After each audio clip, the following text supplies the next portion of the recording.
Hey, what is up guys, MKBHD here. So this is basically what I do on my laptop, right? A lot of email, a lot of text and research-based stuff, a lot of Google Docs, a lot of YouTubing, so that's watching videos, commenting on them, and then all the YouTube Studio stuff.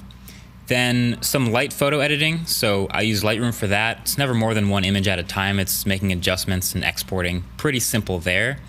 And then a bunch of miscellaneous file management, downloading a bunch of images, editing documents, signing PDFs, things like that. I actually stopped video editing on my laptop, and it's nice to have Final Cut Pro and be able to toss something together once in a while in 1080p tops. But for the videos you see on this channel that are 8K with all the transcoding and RAW and everything, I refuse to put myself through rendering on a laptop, so I don't do that. So basically for my use, it's pretty non-intensive, which means I can get away with, if I want to use Mac OS, the cheapest laptop Apple makes.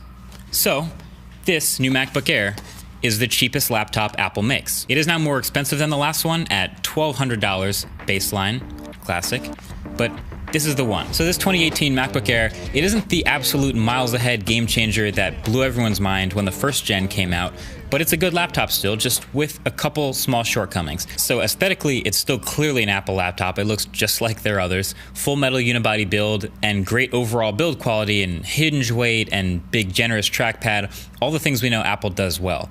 2 USB-C ports on one side, headphone jack on the other. The keyboard doesn't have much travel, but it's not the worst Apple keyboard, which isn't saying much, but I've already gotten so used to the mushy one on the new MacBook Pro, so this one actually feels fine. It's a little bit more clicky, and it's still backlit, which is good. And the speakers next to the keyboard, with the help of some magnet paper, we can see they're actually much smaller than the grill might make them seem, but they are good speakers, so nothing wrong with that. Apple does laptop speakers well. But just overall, the whole thinness thing is kind of lost. Like, it's not a thick laptop by any means, but I've been using a 13-inch MacBook Pro for a little while now, and this is not noticeably thinner or noticeably lighter than that laptop. If you really want noticeably thin and light, you gotta go get the tiny one-port 12-inch MacBook, which is both less powerful and more expensive.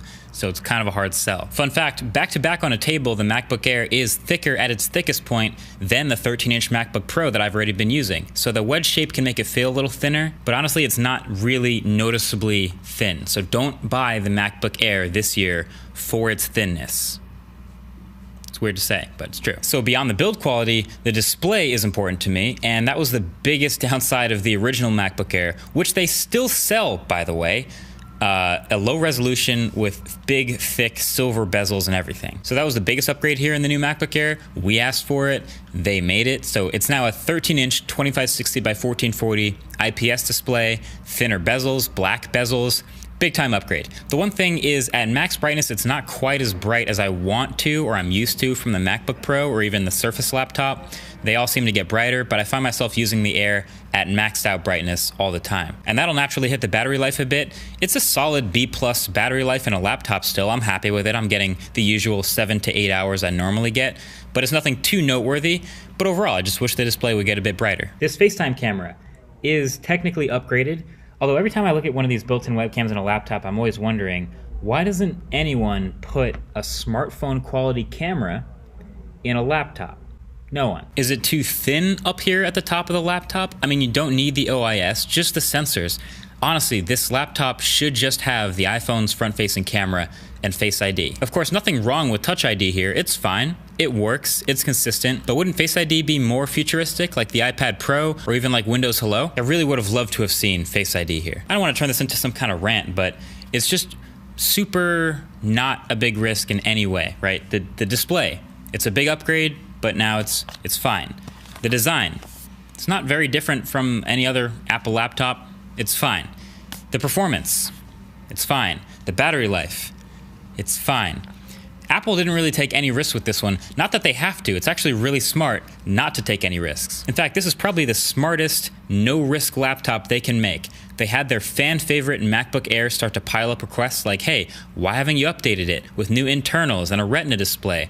So they did exactly that. They tossed in Touch ID, and that's about it. This is what you get. The question becomes, Is it good enough? And I'd say barely. I mean, it's $1,200 and you can get more laptop for less money if you're willing to move to Windows. We all know this. But a lot of people, for many reasons, aren't about to switch to Windows, and Apple will gladly sell this to those people. I would have loved to have seen Apple make like an $800, $900 to $1,000 laptop, because that new lower price would have been something to get excited about. But as of right now, this isn't that. This is the super safe incremental upgrade, which it's weird that that kind of sounds like a bad thing. It's not at all. It's just kind of the curse that Apple gets because you can't live up to the hype of the incredibly revolutionary first-gen MacBook Air. So it's fine, and you'll probably enjoy one if you're due for a new laptop and this one fits your budget and you want the cheapest macOS laptop. This one is good. But this all brings me back to why I love the iPad Pro so much. This new iPad Pro, which is $800, feels like a real purposeful modern redesign, because it is. I enjoy using it for more things. The thin bezels are awesome. Face ID is here, and that's great. The performance is incredible, and it's an even higher resolution and higher refresh rate 120 Hz display. It's an amazing screen.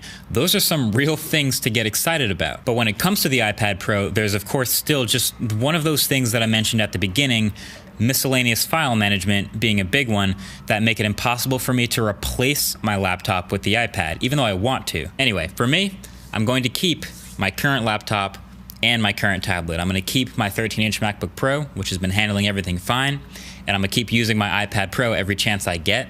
And I've also been trying the Surface Laptop 2 a lot more. Probably worth a video. Let me know if you guys want to see something on that.